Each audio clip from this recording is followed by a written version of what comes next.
Bonding both ends of the conduit creates a continuous electrical path through the metallic enclosure. This ensures that any fault currents or electrical disturbances are safely diverted to ground. Bonding both ends minimizes the risk of dangerous voltage potentials developing on the conduit, protecting personnel and equipment. The advantages of bonding both ends: firstly, it provides a more robust and reliable grounding system. Secondly, it ensures equal potential distribution along the entire conduit length. Thirdly, it reduces electromagnetic interference and lightning-induced surges. In certain situations, particularly in hazardous locations, it may be desirable to bond only one end of the conduit. This allows the conduit to isolate a grounding electrode conductor from other equipment or structures while still providing a degree of grounding. Bonding one end limits the fault current path, potentially reducing the risk of explosive or arc fault conditions. The advantages of bonding one end: firstly, it provides a degree of grounding protection while isolating hazardous areas. Secondly, it may be necessary in situations where multiple equipment grounding paths could create a hazardous potential. Thirdly, it can reduce the risk of ground loops and equipment damage in specific electrical installations. Bonding both ends of the conduit provides a more complete and robust grounding system, but it may not be necessary or desirable in all cases.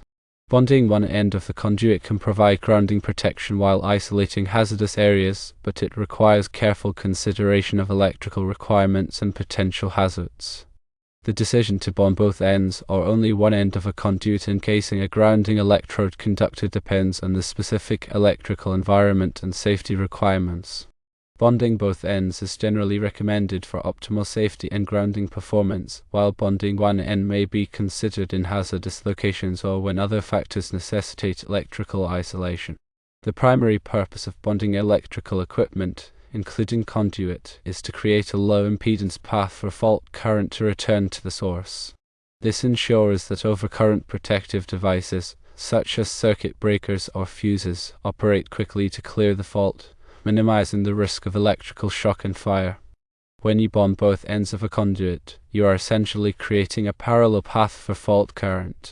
If a fault occurs within the conduit, the current will flow through both the grounding conductor inside the conduit and the conduit itself.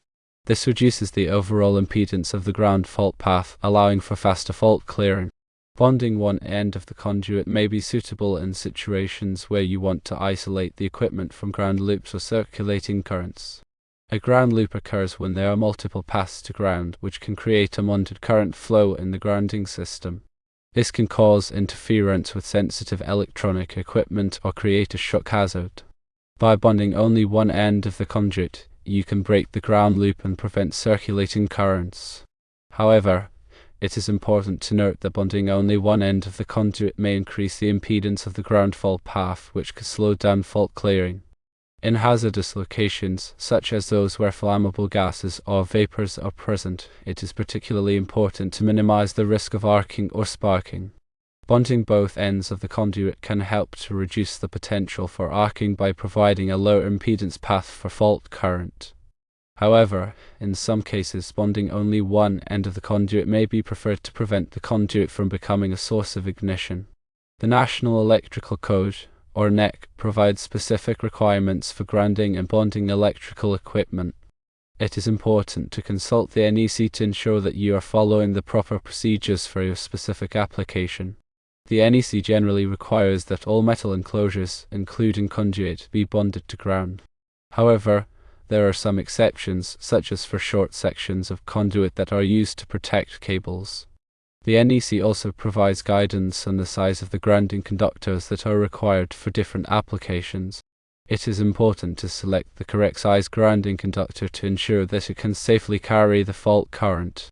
In addition to bonding the conduit, it is also important to bond the equipment that is housed within the conduit. This can be done by connecting a grounding conductor from the equipment to the conduit or to a common grounding point.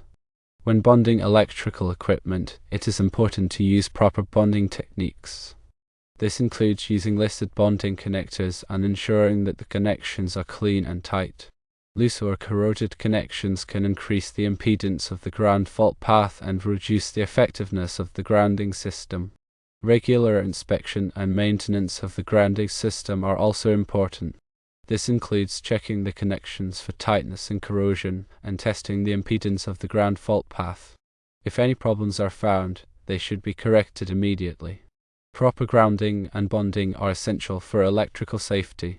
By following the requirements of the NEC and using proper bonding techniques, you can minimize the risk of electrical shock and fire.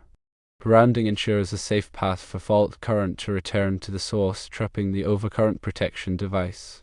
Bonding connects non-current carrying metal parts to create a low impedance path, ensuring all parts are at the same potential and preventing voltage differences that could cause shock hazards. Ground fault current flows back to the source through the grounding path. A low impedance path facilitates high fault current, which causes the overcurrent device to trip quickly. High impedance can limit fault current, delaying the tripping of the overcurrent device. Bonding minimizes voltage potential between metallic parts. Without proper bonding, a fault could cause a voltage difference, leading to electric shock if someone touches two different metallic parts simultaneously. The NEC specifies requirements for grounding and bonding to ensure electrical safety. Article 250 covers grounding and bonding requirements for different electrical systems and equipment. Understanding the NEC requirements is crucial for safe electrical installations. Grounding electrode systems include grounding rods, metal underground water pipes, and concrete encased electrodes. These electrodes provide a connection to the earth, stabilizing voltage and providing a path for fault current. The size of the grounding electrode conductor is determined by the size of the service entrance conductors. Refer to NEC Table 250.66 for proper sizing. Equipment grounding conductors connect non-current carrying metal parts to the grounding electrode system. These conductors ensure a lower impedance path for fault current back to the source. Green or green with yellow stripe wires are used for equipment grounding conductors. Bonding jumpers connect different metal parts to ensure electrical continuity. These jumpers minimize voltage potential between different parts of the electrical system. Bonding jumpers are sized according to NEC Table 250.102. Ground fault circuit interrupters, or GFCIs, protect against electric shock by detecting small ground faults.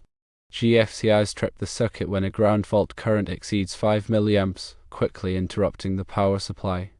Arc fault circuit interrupters, or SIs, protect against fires caused by arcing faults. SIs detect arc faults and trip the circuit, preventing the arc from igniting nearby materials. Surge protective devices, or SPDs, protect against voltage surges caused by lightning or other transient events. SPD divert surge current to ground, protecting sensitive electronic equipment. Regular inspections of grounding and bonding systems are essential to ensure their effectiveness. Check for loose connections, corrosion, and damage to conductors. Test the impedance of the grounding system to verify its low impedance path. Proper grounding and bonding are crucial for electrical safety, preventing electric shock and fire hazards. Following the NEC requirements and using proper techniques are essential for safe electrical installations. In general applications, bonding both ends of the conduit is more common and offers better protection. It ensures a lower impedance path for fault current and reduces the risk of voltage potential on the conduit. Bonding one end of the conduit is typically reserved for specific situations, such as hazardous locations or when trying to isolate ground loops. Always consult with a qualified electrician and follow the NEC guidelines for your specific application to ensure a safe and effective grounding system. The NEC provides tables and guidelines for sizing grounding and bonding conductors based on the size of the overcurrent protection device. Ensuring the conductors are adequately sized is critical for carrying fault current safely. Grounding electrodes must be installed correctly and meet specific depth requirements as outlined in the NEC. The effectiveness of the grounding electrode system is essential for providing a stable and safe ground reference. The impedance of the grounding path should be as low as possible to facilitate rapid fault clearing. High impedance can impede fault current and increase the risk of shock hazards. Periodic testing of the grounding system is recommended to verify its effectiveness and identify any potential issues. This testing can include ground resistance measurements and continuity checks. The selection of appropriate grounding and bonding connectors is crucial for ensuring reliable connections. These connectors should be listed and suitable for the specific application. Corrosion can degrade grounding and bonding connections over time, increasing impedance and reducing effectiveness. Protecting connections from corrosion is essential for maintaining a safe and reliable grounding system. Grounding and bonding are not only important for safety, but also for the proper functioning of sensitive electronic equipment. A well-designed grounding system can minimize electrical noise and interference. In industrial environments, where large machinery and equipment are used, robust grounding and bonding systems are particularly important. These systems must be able to handle high fault currents and provide reliable protection. In healthcare facilities, where sensitive medical equipment is used, stringent grounding and bonding requirements are in place to ensure patient safety. These requirements often exceed those in other types of facilities. Understanding the principles of grounding and bonding is essential for anyone working with electrical systems. This knowledge can help prevent accidents and ensure the safe operation of electrical equipment. Continuous learning and staying up to date with the latest NEC requirements are important for maintaining a safe and compliant electrical system. The NEC is updated every 3 years to reflect changes in technology and best practices. In addition to the NEC, other standards and guidelines may apply to specific types of electrical installations. These standards may be developed by organizations such as the Institute of Electrical and Electronics Engineers, or IEE, or Underwriters Laboratories, or all. Proper grounding and bonding are not just a matter of compliance but a fundamental aspect of electrical safety. A well-designed and maintained grounding system can save lives and prevent property damage. When working with electrical systems, always prioritize safety and follow the applicable codes and standards. If you are not qualified to perform electrical work, hire a licensed electrician to ensure that the work is done safely and correctly. Grounding and bonding are complex topics, and it is important to seek professional guidance when needed. A qualified electrician can assess your specific needs and recommend the best solutions for your application. Remember that electrical safety is everyone's responsibility. By understanding the principles of grounding and bonding and following safe work practices, you can help prevent accidents and ensure a safe electrical environment. The function of a grounding electrode conductor, or GEC, is to connect the grounded conductor, typically the neutral, at the service equipment to the grounding electrode. This establishes a connection to earth, providing a stable reference point and facilitating the flow of fault current. The size of the GEC is determined by the size of the service entrance conductors, as specified in NEC Table 250.66. The GEC must be large enough to safely carry the maximum fault current that could occur. The material of the GEC is typically copper or aluminum, and it must be protected from physical damage. The GEC must be continuous and without splices, unless the splice is made by reversible compression connectors listed for the purpose. The grounding electrode can be a ground rod, a metal underground water pipe, a concrete encased electrode, or a ground ring. The selection of the grounding electrode depends on the soil conditions and other factors. The ground rod must be at least 8 feet long and driven into the ground to a depth of at least 8 feet. The metal underground water pipe must be electrically continuous and in direct contact with the earth for at least 10 feet. The concrete encased electrode must be at least 20 feet long and encased in at least 2 inches of concrete. The ground ring must be at least 20 feet long and buried at a depth of at least 2.5 feet. The connection of the GEC to the grounding electrode must be made with a listed connector. The connector must be suitable for the type of grounding electrode being used. The connection must be clean and tight to ensure a low impedance path. The location of the grounding electrode should be as close as practical to the service equipment. This minimizes the length of the GEC and reduces the impedance of the grounding path. The GEC must be protected from physical damage by being installed in conduit or otherwise protected. The GEC must be accessible for inspection and testing. Regular inspections of the GEC are important to ensure that it is in good condition and properly connected. Testing of the GEC can be performed to verify its effectiveness. The resistance of the grounding electrode system should be as low as possible, ideally 25 ohms or less.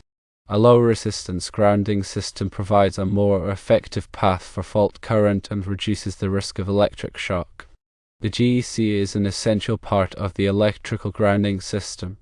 Proper installation and maintenance of the GEC are critical for electrical safety. Understanding the function and requirements of the GEC is important for anyone working with electrical systems. The Grounding Electrode Conductor, or GEC, plays a vital role in ensuring electrical safety by connecting the electrical system to the earth. This connection provides a path for fault currents to flow back to the source, allowing overcurrent protection devices to trip and clear the fault. It also helps to stabilize the voltage in the electrical system, reducing the risk of electric shock. When a fault occurs in an electrical system, such as a short circuit, a large amount of current flows through the unintended path. If the electrical system is properly grounded, this fault current will flow through the GEC to the grounding electrode and back to the source. This high fault current will cause the overcurrent protection device, such as a circuit breaker or fuse, to trip and interrupt the power supply, preventing further damage or injury. Without a proper grounding system, the fault current may not flow back to the source quickly enough, which can lead to dangerous voltage buildup and increase the risk of electric shock or fire. The size of the GEC is determined by the size of the service entrance conductors according to NEC Table 250.66. The larger the service entrance conductors, the larger the GEC needs to be to safely carry the maximum fault current that could occur. The GEC must be made of copper or aluminum and must be protected from physical damage. It is typically installed in conduit or otherwise protected to prevent it from being damaged by abrasion, corrosion, or other factors. The GEC must be continuous and without splices, unless the splice is made by irreversible compression connectors listed for the purpose. This ensures that the GEC provides a reliable and low impedance path for fault current. The grounding electrode can be a ground rod, a metal underground water pipe, a concrete encased electrode, or a ground ring. The selection of the grounding electrode depends on the soil conditions and other factors. The ground rod must be at least 8 feet long and driven into the ground to a depth of at least 8 feet. The metal underground water pipe must be electrically continuous and in direct contact with the earth for at least 10 feet. The concrete encased electrode must be at least 20 feet long and encased in at least 2 inches of concrete. The ground ring must be at least 20 feet long and buried at a depth of at least 2.5 feet. The connection of the GEC to the grounding electrode must be made with a listed connector. The connector must be suitable for the type of grounding electrode being used. The connection must be clean and tight to ensure a low impedance path. The location of the grounding electrode should be as close as practical to the service equipment. This minimizes the length of the GEC and reduces the impedance of the grounding path. The GEC must be protected from physical damage by being installed in conduit or otherwise protected. The GEC must be accessible for inspection and testing. Regular inspections of the GEC are important to ensure that it is in good condition and properly connected. Testing of the GEC can be performed to verify its effectiveness. The resistance of the grounding electrode system should be as low as possible, ideally 25 ohms or less. A low resistance grounding system provides a more effective path for fault current and reduces the risk of electric shock. The GEC is an essential part of the electrical grounding system. Proper installation and maintenance of the GEC are critical for electrical safety. Understanding the function and requirements of the GEC is important for anyone working with electrical systems.